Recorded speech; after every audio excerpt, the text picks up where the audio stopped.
ಪರಿಶಿಷ್ಟ ಜಾತಿ ಮತ್ತು ಪರಿಶಿಷ್ಟ ಪಂಗಡಗಳ ಕುಂದುಕೊರತೆ ಸಭೆ ಜರುಗಿತು. ಬಸವನ ಬಾಗೇವಾಡಿ ಪಟ್ಟಣದ ಪೊಲೀಸ್ ಠಾಣೆಯಲ್ಲಿ ವಿಜಯಪುರ ಪೊಲೀಸ್ ಹಾಗೂ ಬಸವನ ಬಾಗೇವಾಡಿ ಡಿವೈಎಸ್ಪಿ ಬಲ್ಲಪ್ಪ ನಂದಗಾವಿ ಅವರ ನೇತೃತ್ವದಲ್ಲಿ ಸಭೆ ಜರುಗಿತು. ಸಭೆಯಲ್ಲಿ ಡಿಎಸ್ಎಸ್ ಮುಖಂಡರಾದ ಪರಶುರಾಮ್ ದಿಂಡ್ವಾರ್ ಮಾತನಾಡಿ, ಬಸವನ ಬಾಗೇವಾಡಿಯಲ್ಲಿ ಬೃಹತ್ ಮಟ್ಟದ ಭವನ ನಿರ್ಮಾಣವಾಗಿದೆ. ಅದಕ್ಕೆ ಎಸ್ಸಿ/ಎಸ್ಟಿ ಇಲಾಖೆಯಿಂದ ಸುಮಾರು 9 ಕೋಟಿ ರೂಪಾಯಿ ಬಳಕೆ ಮಾಡಿಕೊಂಡು ನಿರ್ಮಾಣ ಮಾಡಲಾಗಿದೆ. ಅದಕ್ಕೆ ಬುದ್ಧ, ಬಸವ, ಅಂಬೇಡ್ಕರ್ ಹೆಸರು ಇಡಬೇಕು ಮತ್ತು ಊಟದ ಕೋಣೆಗೆ ಬಾಬು ಜಗಜೀವನ್ ರಾಮ್ ಎಂಬ ಹೆಸರು ಇಡಬೇಕು. ಎಸ್ಸಿ/ಎಸ್ಟಿ ದೂರು ಕೊಟ್ಟಿದ್ದ ತಕ್ಷಣ ಅನ್ಯಾಯವನ್ನ ವಿಚಾರಿಸದೆ ಕೌಂಟರ್ ಕೇಸ್ ಮಾಡುವುದು ಹೆಚ್ಚಾಗಿದೆ. ಅದನ್ನ ಸ್ವಲ್ಪ ವಿಚಾರಿಸಿ ಕೇಸ್ ತೆಗೆದುಕೊಳ್ಳಬೇಕು ಎಂದರು. ಅದೇ ರೀತಿ ಡಿಎಸ್ಎಸ್ ಮುಖಂಡರಾದ ಅರವಿಂದ್ ಸಾಲ್ವಾಡ್ಗಿ, ಎಸ್ಸಿ/ಎಸ್ಟಿ ಮೇಲೆ ದೌರ್ಜನ್ಯಗಳು ಮೇಲಿಂದ ಮೇಲೆ ಆಗ್ತಾ ಇದ್ದಾವೆ, ಅದಕ್ಕೆ ಯಾವುದೇ ರೀತಿಯ ನ್ಯಾಯ ಸಿಗುತ್ತಿಲ್ಲ ಮತ್ತು ರಾಜಕೀಯ ಪುಡಾರಿಗಳಿಂದ ಕೌಂಟರ್ ಕೇಸ್ಗಳು ಹೆಚ್ಚಾಗಿ ಕಂಡುಬರುತ್ತಿವೆ. ಅದಕ್ಕೆ ಪೊಲೀಸ್ ಇಲಾಖೆಯೇ ಕೆಲವು 10 ವರ್ಷಗಳಿಂದ ಒಂದೇ ಇಲಾಖೆಯಲ್ಲಿ ಕಾರ್ಯನಿರ್ವಹಿಸುತ್ತಿದ್ದುದು ಕೌಂಟರ್ ಕೇಸ್ ಇಲಾಖೆಯಿಂದ ಆಗುತ್ತಿದ್ದುದು. ಅಂತಹ ಅಧಿಕಾರಿಗಳ ಪರಿಶೀಲನೆ ಮಾಡಬೇಕು ಎಂದು ಕಿಡಿಕಾರಿದರು. ಸುಮಾರು ವರ್ಷಗಳಿಂದ ಒಂದೇ ಇಲಾಖೆಯಲ್ಲಿ ಕಾರ್ಯನಿರ್ವಹಿಸುತ್ತಿರುವ ಪೊಲೀಸ್ ಪೇದೆಗಳನ್ನು ವರ್ಗಾವಣೆ ಮಾಡಬೇಕೆಂದು ಹೇಳಿದರು. ಮತ್ತು ಬಸವನ ಬಾಗೇವಾಡಿ ಪಟ್ಟಣದಲ್ಲಿ ಅತಿ ಹೆಚ್ಚು ಮರಳು ಸಾಗಾಣಿಕೆ ಕಂಡುಬರುತ್ತಿದ್ದು ಯಾವುದೇ ಭಯವಿಲ್ಲದೆ ಸಾಗಾಟ ಮಾಡುತ್ತಿದ್ದಾರೆ. ಪೊಲೀಸ್ ಇಲಾಖೆ ಈ ಕುರಿತು ಗಮನ ಹರಿಸಬೇಕು ಎಂದು ಮಾತನಾಡಿದರು. ಇನ್ನು ಇದೇ ಸಂದರ್ಭದಲ್ಲಿ ಅಶೋಕ್ ಚಲವಾದಿ ಅವರು ಕೂಡ ಮಾತನಾಡಿ, ಪಟ್ಟಣದಲ್ಲಿ ಕಳ್ಳತನ ಹೆಚ್ಚಾಗಿದ್ದು ಅದಕ್ಕೆ ಬೀಟ್ಗಳ ಮುಖಾಂತರ ಹೆಚ್ಚು ಕಾವಲಾಗಬೇಕು ಮತ್ತು ಅಂಬೇಡ್ಕರ್ ವೃತ್ತದಲ್ಲಿ ಸಿಸಿ ಕ್ಯಾಮೆರಾಗಳನ್ನು ಅಳವಡಿಸಬೇಕು. ಪಟ್ಟಣದಲ್ಲಿ ಕುಡಿಯುವ ನಳಗಳಲ್ಲಿ ಜಂಗು ನೀರು ಬರುತ್ತಿದೆ. ಸರಿಯಾದ ಸಾಮಗ್ರಿಗಳನ್ನು ಬಳಸದೆ ಕಳಪೆ ಕಾಮಗಾರಿಯಾಗಿದೆ. ಅದನ್ನು ಸರಿಯಾಗಿ ತನಿಖೆ ಮಾಡಬೇಕು ಎಂದರು.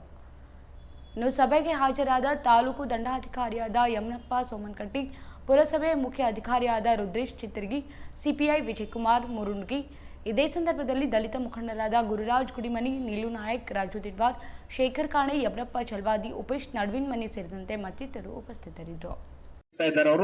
ಅಂತವರಿಗೆ ನೀವು ಪೊಲೀಸ್ ಅಧಿಕಾರಿಗಳು ಬೆಲೆ ಕೊಡಬೇಡ್ರಿ. ಒಂದು ಸರಿ ಬರ್ಲಿ, ಅವರು ಬೇರೆ ಯಾರ್ಯಾರಿದ್ರು ಬರ್ಲಿ, ಆದ್ರೆ ಇಲ್ಲಿರ್ತಕ್ಕಂಥ ಮುಖಂಡರನ್ನ ಕರೆದು ನೀವು ಕೇಳ್ರಿ. ಅವ್ರು ಅನ್ನೆಸೆಸರಿಯಾಗಿ ಈ ರೋಡ್ ಮ್ಯಾಗ ಹೋಗ್ತಿರ್ತಕ್ಕಂಥ ವ್ಯಕ್ತಿ ಜೋಡಿ ಜಗಳ ಮಾಡಿ ನನಗೆ ಜಾತಿ ನಿಂದನೆ ಮಾಡಿದಂತೆ ಪೊಲೀಸ್ ಠಾಣೆಯಲ್ಲಿ ಬರ್ತಾ ಇದ್ದಾರೆ. ಅವ್ರು ಆ ವ್ಯಕ್ತಿ ಇವ ಯಾವ ಸಮಾಜದವದಾನ, ಅವ್ ಬರ್ತಕ್ಕಂಥ ಯಾವ ಸಮಾಜದವದಾನ ನನಗೂ ಗೊತ್ತಿರಲ್ಲ, ನಾವು ಹೋಗ್ತಿದ್ದವ ನಾ ಯಾವ ಸಮಾಜದವನು ಅವ್ರಿಗೆ ಗೊತ್ತಿರಲ್ಲ. ಅವ್ರ ಜೋಡಿ ಯಾವುದೇ ಕಾರಣಕ್ಕೆ ಕೂಡ ಜಗಳ ಮಾಡಿರ್ತಾರೋ, ಹೆಂಗ್ ಜಗಳ ಮಾಡ್ತಾರೋ ಜಗಳ ಮಾಡ್ಕೊಂಡು ಪೊಲೀಸ್ ಠಾಣೆದಲ್ಲಿ ಬಂದು ಅನ್ನೆಸೆಸರಿಯಾಗಿ ಅವ್ರಿಗೆಲ್ಲ ಸಾರ್ವಜನಿಕರಿಗೆ ತೊಂದರೆ ಕೊಡ್ತಾ ಇದ್ದಾರೆ ಅಂತವ್ರು. ದಯವಿಟ್ಟು ಅವ್ರು ಯಾರೇ ಆಗಿರ್ಲಿ, ನಮ್ಮವರೇ ಆಗಿರ್ಲಿ, ಇನ್ನೊಬ್ಬರೇ ಆಗಿರ್ಲಿ, ಈ ಠಾಣೆಯಲ್ಲಿ ಪೊಲೀಸ್ ಠಾಣೆಗೆ ಸಂಬಂಧಪಟ್ಟಂತವ್ರು ನಮ್ಮ ಪೊಲೀಸ್ ಠಾಣೆಗೆ ಸಂಬಂಧಪಟ್ಟಿಲ್ಲ. ಅವರು ಈ ಬಾಗೇವಾಡಿ ತಾಲೂಕಿನವರು ಅಲ್ಲ. ಅವರು ಈ ಠಾಣೆಯಲ್ಲಿ ಇಂಥ ವ್ಯವಹಾರ ನಡೆದಿದೆ. ದಯವಿಟ್ಟು ನಾನು ಬಹಳ ಕಳಕಳಿಯಿಂದ ಕೇಳ್ಕೊತಿದ್ದೀನಿ. ನನ್ಗೆ ಬಹಳ ಅಸಹ್ಯ ಆಗಿದೆ ಇದು. ಬೇರೆದವ್ರ ಜಗಳ ಮಾಡ್ತಾರೆ, ಅವ್ರು ಕುಡಿಯಕ್ಕೆ ಹೋಗಿರ್ತಾರೆ, ವೈಯಕ್ತಿಕ ತಮ್ಮ ಜಗಳ ಇರ್ತದ, ಆ ಜಗಳ ಸುದ್ದಿ ಠಾಣೆದಾಗ ತಂದಾಕ್ತಾರೆ. ಅದಕ್ಕೆ ದಯವಿಟ್ಟು ಅಂತವ್ರನ್ನ ಏನಂದ್ರು ಮೇಂಟೆನೆನ್ಸ್ ನಾವು ಎಲ್ಲಿಂದ ಮಾಡೋಣಪ್ಪ, ಎಲ್ಲಿತ್ತಾರೋ ನಮ್ ಏನ್ ಮಾಡಕ್ ಹೋಗ್ಬಿಟ್ಟು ನಮ್ ಡ್ಯೂಟಿ ನಾವು ಮಾಡ್ತೇವೆ. ಮುನ್ಸಿಪಾಲಿಟಿ ಐತಲ್ಲ ಅವ್ರಿಗೆ ಹೇಳತ್, ನಿಮ್ಗೆ ಲೆಟರ್ ಇಲ್ಲ, ನಾವು ಯಾವ್ದೇ ಇಲಾಖೆಗಳಿಗೆ ಇನ್ಸ್ಟಾಲೇಷನ್ ಮಾಡಿ ಇದು ಮಾಡ್ಬಿಟ್ಟ ನಾವು ಮಾಡಿರ್ತೀವಿ. ಮುಂದೆ ಯಾವ ಇಲಾಖೆಗೆ ಹಸ್ತಾಂತರ ಮಾಡ್ತೀವಿ ಅದನ್ನ ನಿರ್ವಹಣೆ ಮಾಡ್ಕೋತಿರ್ತಾರ. ಹಂಗಿತ್ತ ನಾವು ಇಲಾಖೆ ಜೋಡಿ ಮಾತಾಡ್ಕೋತೀವಿ. ನೀವು ಇನ್ನೊಂದು ಹೇಳಿದ್ರಿ ಅದ್ರ ಜೋಡಿ ಎಲ್ಲೂ ಸ್ಟಾಫ್ ಕಾಣ್ತಾ ಇಲ್ಲ ಅಂತ. ನೀವು ನೋಡಿದ್ರಲ್ಲ, ಸಾರಿ ಅರವಿಂದ್ ಅವ್ರೆ, ಹಿಂಗ ಅನ್ಬೇಡ್ರಿ. ನೀವು ನೋಡಿದ್ರಲ್ಲ, ಗೊತ್ತಿಲ್ಲ ನಂಗೆ. ಅವ್ರಿಲ್ಲ ಅಂದ್ರು ಅವ್ರದ್ದು ಈಗ ಆನ್ಲೈನ್ ಅಲ್ಲಿ ಬೀಟಿದೆ. ಅವ್ರಿಲ್ಲ ಅಂದ್ರೆ ಲೊಕೇಶನ್ ಇರ್ತೈತಲ್ಲಿ. ಈಗ ಎಲ್ಲರೂ ಲೊಕೇಶನ್ ಥ್ರೂ ನಾವು ಅಪ್ಡೇಟ್ ಮಾಡ್ಬೇಕು. ಡೈಲಿ ಅವ್ನು ಹೋಗಿಲ್ಲ ಅಂದ್ರೆ ಲೊಕೇಶನ್ ತೊಗೊಳಂಗಿಲ್ಲ. ಅದು ಮೊದಲ ಸುಳ್ಳು ಹೇಳ್ತಾರ ಅಂತೇಳಿ ಈಗ ನೀವು ಮೊದಲು ನೋಡಿರಿ, ನೀವು ನೋಡಿ ಸುಳ್ಳು ಅನ್ನಂಗಿಲ್ಲ. ಬಟ್ ಮೊದಲ ಇದ್ದು ಅದನ್ನ ಹೇಳಿದ್ರು ಗೊತ್ತಾಗಿರ್ಲಿಲ್ಲ ನಮಗ. ಈಗ ಅವ್ನು ಲೊಕೇಶನ್ ಅಪ್ಡೇಟ್ ಮಾಡ್ಬೇಕು ನಮ್ಮ ಗ್ರೂಪ್ನಾಗ.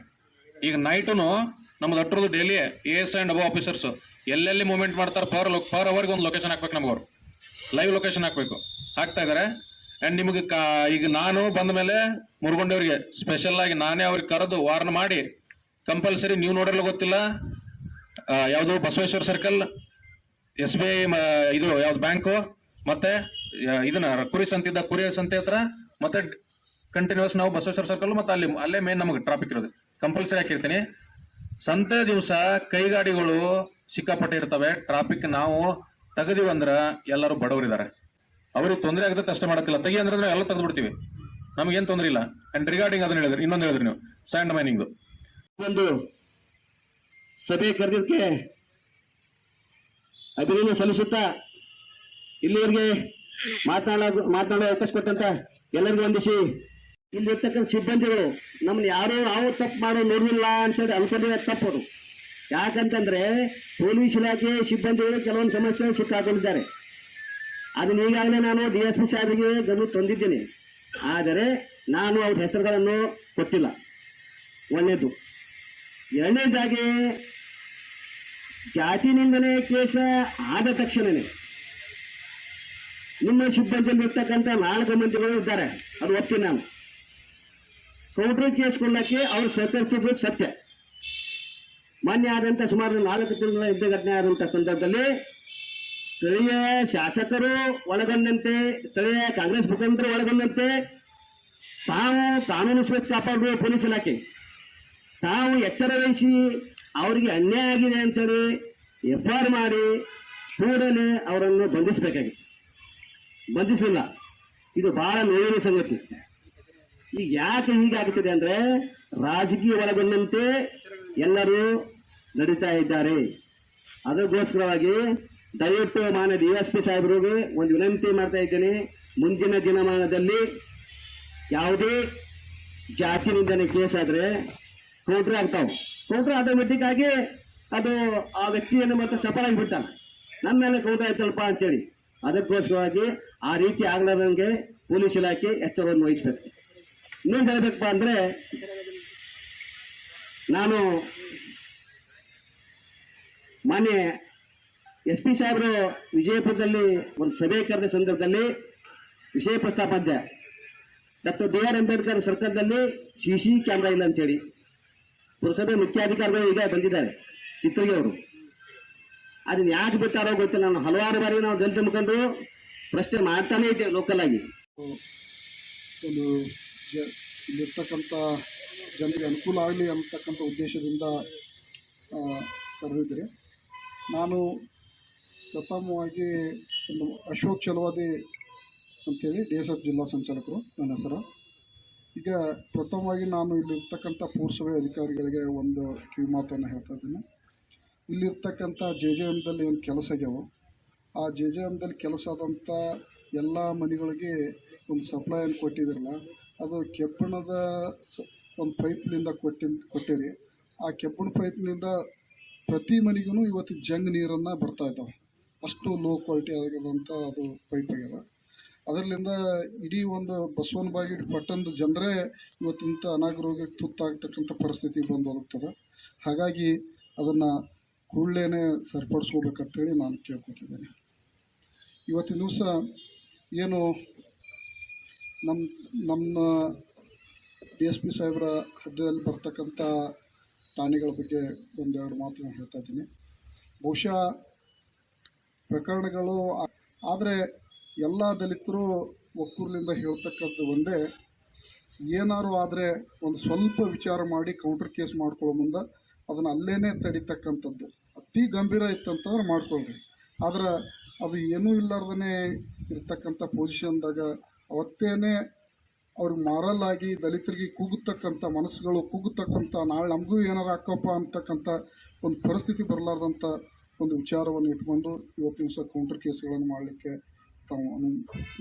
ಮಾಡಲಿಕ್ಕೆ ಅಥವಾ ಬಿಡಲಿಕ್ಕೆ ಮಾತನ್ನು ಸೌಲಭ್ಯಗಳ ಬಗ್ಗೆ ಆಗಲಿ ಅಲ್ಲ ಸಾಮಾಜಿಕ ನ್ಯಾಯ ದೊರೆಯುವ ನಿಟ್ಟಿನಲ್ಲಿ ನಮಗೆ ಏನಾದರೂ ಕುಂದುಕೊರತೆಗಳಿದ್ದರೆ ಇವತ್ತಿನ ದಿವಸ ನಾವು ಅವುಗಳನ್ನು ಆಲಿಸಿ ನಮ್ಮ ಇಲಾಖೆಯಿಂದ ಹಾಗೂ ತಹಸೀಲ್ದಾರ್ ಸಾಹೇಬರಿಂದ ಕಂದಾಯ ಇಲಾಖೆಯಿಂದ ಎಲ್ಲ ಅಧಿಕಾರಿಗಳ ಒಂದು ತಾಲೂಕಾ ವತಿಯಿಂದ ಎಲ್ಲರೂ ಸೇರಿ ಸಮಾಜ ಕಲ್ಯಾಣ ಇಲಾಖೆ ವತಿಯಿಂದ ಆಯಿತು ಎಲ್ಲರೂ ಸೇರಿ ನಮ್ಮ ಸಮಸ್ಯೆಗಳನ್ನು ಬಗೆಹರಿಸಿ ನಮ್ಮ ಭಾರತ ಸಂವಿಧಾನ ಏನು SC ST ಜನರಿಗೆ ರಕ್ಷಣೆ ಕೊಡುವ ನಿಟ್ಟಿನಲ್ಲಿ ಜಾರಿಗೊಳಿಸಿದಂತಹ ಕಾನೂನುಗಳನ್ನು ನಾವು ಕಟ್ಟುನಿಟ್ಟಾಗಿ ಜಾರಿಗೊಳಿಸ್ತೀವಿ.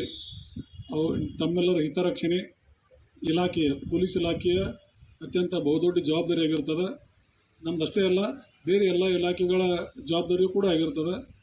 ನ್ಯಾಯ ಒದಗಿಸುವಲ್ಲಿ ವಿಳಂಬ ಆಗಿರ್ಬೋದು ಅಥವಾ ತೊಂದರೆ ಆಗಿರ್ಬೋದು ಅಥವಾ ಅನ್ಯಾಯ ಆಗಿರ್ಬೋದು, ಅಂಥದ್ದು ಏನಾರೇ ಆಗಿತ್ತಪ್ಪ ಅಂತಂದ್ರೆ ಅವುಗಳನ್ನ ತಾವು ಅತ್ಯಂತ ಮುಕ್ತವಾಗಿ ನಮ್ಮ ಅಧಿಕಾರಿ ಮಿತ್ರರೊಂದಿಗೆ ನಮ್ಮ DSP ಸಾಹೇಬರು ತಹಸೀಲ್ದಾರ್ ಸಾಹೇಬ್ರದ್ದು ನಾವೆಲ್ಲ ಇದ್ದೇವೆ, ನಮ್ಮ ಗಮನಕ್ಕೆ ತೊಗೊಂಡ್ಬರ್ರಿ. ಅವುಗಳನ್ನ ನಾವು ಸರಿಪಡಿಸುವ ನಿಟ್ಟಿನಲ್ಲಿ ಅತ್ಯಂತ ಪ್ರಾಮಾಣಿಕತೆಯಿಂದ ನಿಷ್ಠೆಯಿಂದ ನಾವು ಕೆಲಸ ಮಾಡ್ತೀವಿ. ಅದರಿಂದ ಸಮಾಜಕ್ಕೆ ನಮ್ಮ SC ST ಸಮಾಜಕ್ಕೆ ಏನು ಡ್ಯೂ ಜಸ್ಟಿಸ್ ಕಾನೂನಾತ್ಮಕವಾಗಿ ಸಂವಿಧಾನಾತ್ಮಕವಾಗಿ ಏನೇನು ಬರೀಬೇಕಲ್ಲ ಅವುಗಳನ್ನ ಅತ್ಯಂತ ಪ್ರತಿಶತ 100% ನಿಷ್ಠಿನಲ್ಲಿ ಇಲಾಖೆ ಪ್ರಾಮಾಣಿಕ ಕೆಲಸ ಮಾಡ್ತೈತಿ. ಅದರ ನಿಟ್ಟಿನಲ್ಲಿ ನಾವು ಆ ರೀತಿ ಒಂದು ಭರವಸೆಯನ್ನು ನೀಡ್ತಾ ಈಗ ನಾನು ಅದಕ್ಕೆ ಎಲ್ಲರಿಗೂ ಹೇಳ್ತೀನಿ, ನೋಡಪ್ಪ ನೀನು SHO ನೀನು ಹೇಳ್ದಂಗೆ ಸ್ಟೇಷನ್ ಹಿಡಿಬೇಕು. ಅಲ್ಲಿ ಸ್ಟಾಫ್ ಅವ್ರು 10 ವರ್ಷ ಇರಲಿ 20 ವರ್ಷ ಇರಲಿ ಈಗೇನು ಮಾಡೋಕ್ಕಾಗಂಗಿಲ್ಲ. ಈಗ ಉದಾಹರಣೆ ನಾವು ಇಲ್ಲಿಂದ ಒಂದು ಡಿಸ್ಟ್ರಿಕ್ನಾಗ ಇಲ್ಲಿದ್ದೀವಿ, ಎಲ್ಲಿ ಆಗ್ತಾರೆ ಅಲ್ಲಿ ಓಡ್ಬೇಕು ನಾವು. ಬಟ್ ಈ ಸ್ಟಾಫ್ದು ಒಂದೇ ಡಿಸ್ಟ್ರಿಕ್ನಾಗ ಇರ್ತೈತೆ ಅವ್ರದ್ದು ಎಲ್ಲೋ ಹೋದ್ರೂ. ಆ್ಯಂಡ್ ಈ ಡಿಸ್ಟ್ರಿಕ್ಟು ಈಗ ಬಾಗೇವಾಡಿ ಎಷ್ಟು ಇದನ್ನಿದೆ ಅಂದರೆ ಸೆಂಟ್ರ್ ಇದೆ ಅಂದರೆ ಇಲ್ಲಿಂದ 90 ಕಿಲೋಮೀಟರ್ ಯಾವುದೂ ಆಗಂಗಿಲ್ಲ, ಯಾವ ಸ್ಟೇಷನು 90 ಕಿಲೋಮೀಟರ್ ಆಗಂಗಿಲ್ಲ. ಎಲ್ಲೋ ಹಾಕಿದ್ರು ಇಲ್ಲೇ ಸುತ್ತಮುತ್ತ ಅಡ್ಡಾಡ್ತಾರೋ. ಸೊ ಅದು ಅವ್ರದ್ದು ರಿಕ್ರೂಟ್ಮೆಂಟ್ ಹಾಗೆ ಇರ್ತೈತಿ, ಅದನ್ನ ಚೇಂಜ್ ಮಾಡೋಕ್ಕಂತೂ ಆಗಂಗಿಲ್ಲ. ನೀವು ಹೇಳ್ದಂಗೆ ತಮಗೆ ಯಾರಾದರೂ ಇದನ್ನ ಮಾಡಿದ್ರಂದ್ರೆ ನನ್ನ ಲಾಸ್ಟ್ 13 ಕೇಸಲ್ಲಂತೂ ನಾನು ಯಾವುದೇ ರೀತಿ ಆ ಥರ ಮಾಡಿಕೊಟ್ಟಿಲ್ಲ. ತಮ್ಮ ಯಾವ್ದಾರು ಗಮನಕ್ಕಿದ್ದವ್ರು ನನಗೆ ಬಂದು ಭೇಟಿಯಾಗ್ರಿ, ಈ ಥರ ಯಾರ ಸ್ಟಾಫ್ ಅಂತ ಅನ್ನೆಸರಿ ಯಾರಿಗೂ ಮಾಡಕ್ಕೆ ಬಿಡಂಗಿಲ್ಲ. ನಾವು ತಲೆನೇ ಕೆಡಿಸ್ಕೊಬೇಡ್ರಿ. ಇನ್ ಕೇಸ್ ಆ ಥರ ಮಾಡ್ತಿದ್ರೆ ನಮ್ಗೆ ಪರ್ಸನಲ್ ಆಗಿ ಬಂದು ಭೇಟಿಯಾಗಿ ಇಂಥ ಸ್ಪೆಸಿಫಿಕ್ ಕೇಸಲ್ಲಿ ಹಿಂಗೆ ಮಾಡಿದ್ದಾರೆ ಅಂತ ಹೇಳಿ ಅದಕ್ಕೆ ಸೂಕ್ತ ತಗೊಳ್ಳೋಣ. ಯಾಕಂದ್ರೆ ಒಂದು ಎಲ್ಲರ ತೊಂದರೆ ಮಾಡಿದ್ರಂದ್ರೆ ಇಂಥವ್ 4 ಮಂದಿ ಮಾಡ್ತಾರೆ. ಒಂದ್ ತೊಂದರೆಗಳು ಬಂದಾಗ ಕಾಲಚಕ್ರದ ಅಡಿಯಲ್ಲಿ ಸಿಲುಕಿ ಮನುಷ್ಯ ಸಾವು, ನೋವು, ಕಷ್ಟ, ನಷ್ಟ ಹೀಗೆ ಒಂದಲ್ಲ ಒಂದು ಸಮಸ್ಯೆಯಿಂದ ನರಳಾಡಿ ಸೂಕ್ತ ಪರಿಹಾರ ಕಾಣದೆ ನೊಂದಿರ್ತಾನೆ. ಶ್ರೀ ಅನ್ನಪೂರ್ಣೇಶ್ವರಿ ಜ್ಯೋತಿಷ್ಯ ಕೇಂದ್ರ, ವಂಶ ಪಾರಂಪರೆ ಪ್ರಾಪ್ತ ಪ್ರಾಚೀನ ರಹಸ್ಯ ಜ್ಯೋತಿಷ್ಯರು ಪಂಡಿತ್ ಟಿ.ಆರ್. ಸುರ್ವೆ ಅದೆಷ್ಟೋ ಜನರ ಕಠಿಣ ಸಮಸ್ಯೆಗಳನ್ನ ಪರಿಹರಿಸಿದ್ದಾರೆ. ಹೀಗೆ ಒಂದಲ್ಲ ಒಂದು ಸಮಸ್ಯೆಯಿಂದ ನರಳಾಡಿ ಸೂಕ್ತ ಪರಿಹಾರ ಕಾಣದೆ ನೊಂದಿರ್ತಾನೆ. ಗುರೂಜಿಯವರು ಪೂಜಾ ವಿಧಾನಗಳಿಂದ 100% ಪರಿಹಾರ ತಿಳಿಸುತ್ತಾರೆ. ಲೈಂಗಿಕ ಸಮಸ್ಯೆ, ಗಂಡ ಹೆಂಡತಿ ಸಮಸ್ಯೆ, ವಿದೇಶಿ ಪ್ರಯಾಣ, ವಶೀಕರಣ, ಡೈವೋರ್ಸ್, ಕೋರ್ಟ್ ಕೇಸ್ ಹೀಗೆ ನಿಮ್ಮ ಹಲವು ಸಮಸ್ಯೆಗಳಿಗೆ ಹೆಲ್ತ್ ಪ್ರಾಬ್ಲಮ್ ಇಂದ ತುಂಬಾನೇ ಡಿಪ್ರೆಸ್ ಆಗ್ಬಿಟ್ಟಿದ್ದೆ. ಎಲ್ಲಾದ್ರೂ ಹೋಗ್ಬೇಡ, ಏನಾದ್ರೂ ಮಾಡ್ಕೋಬೇಡ ಅನ್ನಷ್ಟು ಡಿಪ್ರೆಸ್ ಆಗ್ಬಿಟ್ಟಿದ್ದೆ. ಒಂದೊಳ್ಳೆ ಜಾಬ್ ಆಪರ್ಚುನಿಟಿ ಇರಲಿಲ್ಲ. ಜಾಬ್ ಸಿಕ್ಕಿದ್ರು ಅದರಲ್ಲಿ ವರ್ಕ್ ಮಾಡಕ್ಕೆ ಇಂಟ್ರೆಸ್ಟ್ ಇರ್ತಿರ್ಲಿಲ್ಲ. ನನ್ನ ತಂದೆ ತಾಯಿ ಅಂತೂ ತುಂಬಾ ತಲೆ ಕೆಡಿಸ್ಕೊಂಡಿದ್ರು. ಆಗ ನಾನು ನನ್ನ ತಾಯಿ ಜೊತೆ ಜ್ಯೋತಿಷ್ಯ ಕೇಂದ್ರಕ್ಕೆ ಬಂದು ಗುರುಜಿ ಅವ್ರನ್ನ ಮೀಟ್ ಮಾಡಿದೆ. ಅವರು ನನ್ನ ಜಾತಕ ನೋಡಿ ಅದರಲ್ಲಿದ್ದ ದೋಷಗಳಿಗೆ ಪರಿಹಾರ ನೀಡಿದ್ರು. ನಾನು ಅದನ್ನು ಫಾಲೋ ಮಾಡಿದೆ. ಈಗ ನನ್ನ ಲೈಫು ತುಂಬಾನೇ ಚೆನ್ನಾಗಿದೆ. ಒಳ್ಳೆ ಜಾಬ್ ಆಪರ್ಚುನಿಟಿ ಸಿಕ್ಕಿದೆ. ನನ್ನ ಹೆಲ್ತ್ ಕೂಡ ಸುಧಾರಿಸಿದೆ. ಗುರೂಜಿಯವರನ್ನ ನೀವು ನೇರವಾಗಿ ಭೇಟಿಯಾಗಬಹುದು. ತುಂಬಾ ದಿನದಿಂದ ಬಹಳ ಕಷ್ಟದಲ್ಲಿದ್ದೆ. ಮನೆಯಲ್ಲಿ ನೆಮ್ಮದಿ ಇರ್ಲಿಲ್ಲ. ಯಾವಾಗ್ಲೂ ಮಗ ಸೊಸೆ ಜಗಳನೇ ಆಡ್ತಿದ್ರು. ನಮ್ಗಂತೂ 1 ಪೈಸಾ ಮರ್ಯಾದೆನೂ ಕೊಡ್ತಿರ್ಲಿಲ್ಲ. ಕೊನೆಗೆ ನಮ್ಮ ಮಗ ಸೊಸೆಯನ್ನು ಜಗಳ ಆಡಿ ದೂರ ಆಗೋ ಪರಿಸ್ಥಿತಿ ಬಂದ್ಬಿಡ್ತು. ನಮಗೂ ಆರೋಗ್ಯದಲ್ಲಿ ಏರುಪೇರು ಆಗೋಯ್ತು. ಜನ ನಮ್ಮನ್ನು ನೋಡಿ ಆಡ್ಕೊಳ್ಳೋ ಪರಿಸ್ಥಿತಿ ಬಂದ್ಬಿಡ್ತು. ಯಾವಾಗಪ್ಪ ಈ ಸಮಸ್ಯೆ ಬಗೆಹರುತ್ತೆ ಅನ್ಕೊಂಡಿದೆ. ಆ ದೇವಸ್ಥಾನ, ಈ ದೇವಸ್ಥಾನ, ಆ ಜ್ಯೋತಿಷ್ಯ ಇಲ್ಲ, ಈ ಜ್ಯೋತಿಷ್ಯ ಇಲ್ಲ, ಎಲ್ಲ ಕಡೆ ದುಡ್ಡು ಸುರಿದು ಸಾಕಾಯ್ತು ನನಗೂ. ಆದರೆ ಈ ಸಮಸ್ಯೆನೇ ಬಗೆಹರಿತಿರ್ಲಿಲ್ಲ. ಎಲ್ವೇನ್ರಿ? ಗುರೂಜಿ ಅವ್ರನ್ನ ಭೇಟಿ ಮಾಡಿದ್ವಿ. ಗುರೂಜಿ ಅವ್ರು ಹೇಳಿದ ಪೂಜೆ ಪುನಸ್ಕಾರ ಎಲ್ಲ ಮಾಡಿದ್ವಿ. ಮಾಡಿ ಮುಗಿಸಿದ ಮೇಲೆ ನಮ್ಮ ಫ್ಯಾಮಿಲಿ ಬಹಳ ನೆಮ್ಮದಿಯಿಂದ ಇದ್ದೀವಿ.